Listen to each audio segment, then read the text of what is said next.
Hello and welcome to the ThinPrint booth here at Citrix Synergy 2016.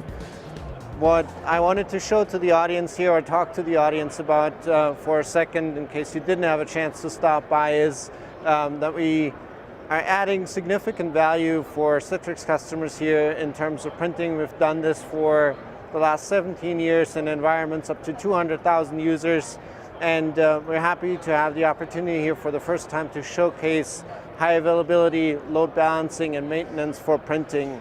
This is something that's extremely important. It's no longer native to most environments that are based on Windows servers, and we have put significant effort into this to make sure that printing is as easy, as smooth, as cost-effective, and as for users as well as administrators over the last several years. So making sure that printing is always available when our customers are relying on it is something that is extremely important to us. And obviously there's a lot around that to be done in the data center, but data center is always hard to show at an event, so I wanted to point out something that's probably unique to our approach here, and in that scenario also introduce the ThinPrint Hub again. It's something that we've shown for a while around the Citrix ecosystem now, and it's important because it allows us to do load balancing and high availability for printing also on the data center, on the client side in remote locations, branch offices, home offices even, and have the ability to ensure that all the jobs that have been run through the ThinPrint engine, that have been compressed, that have been encrypted, can make it to the destination very reliable, and they will always be there when the user expects them. And the ThinPrint Hub is a great tool to accomplish that. It's extremely cost effective and it's extremely easy to administer. So what I wanted to do before I wrap this up is to just give you a little bit of an idea of how this whole system works. It's all very easily done in a web interface. I've already logged in to spare you the agony of watching me type a password. Once you log in, you have 5 very easy options here on the side to configure this. The most important one is probably setting up the printers that are available in this branch office in this remote location. So I'll just add one here, do this real quick, and we'll call this the one that's for sales. We will assume that this is actually a Lexmark printer, and it's a network printer, so we'll leave this as TCP/IP, and of course I've memorized the IP address for this, and briefly hit save. We're good to go. One of the things that I just want to point out here real quick, the printer had already been added, is the ability to plug up to 4 USB printers directly into the ThinPrint Hub. That's great when you have more specialized printers, for example, label printers or prescription printers.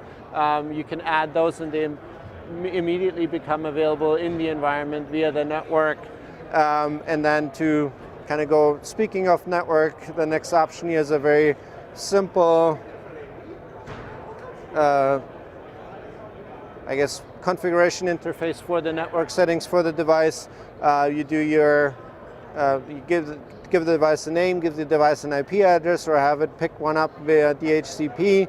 IPv6 is already built in, so we're safe here for the next iteration of networks. Next item up here, just some basic settings for ThinPrint. The one that I'd like to point out here is the ThinPrint Connection service or ThinPrint Tunnel. It's a great way to be able to print to networks that you don't have a VPN connection to.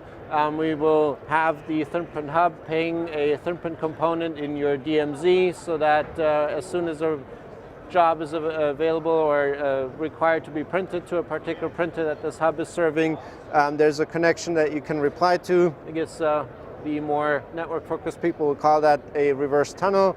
Of course, something that travels over WAN networks needs to be secured.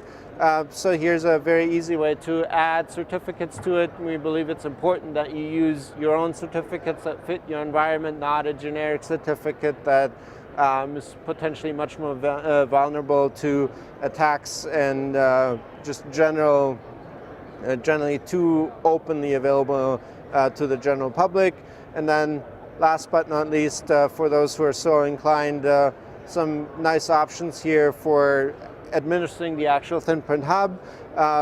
There's a backup and restore option that's really easy and convenient if you are trying to do devices with very similar configuration, or if you would like to actually produce two of the ThinPrint hubs with an identical configuration so that you can load balance and achieve high availability between the two devices, update firmware, set time zones, things like that. But those are really not the focus for this. So before I encourage you to really check this out.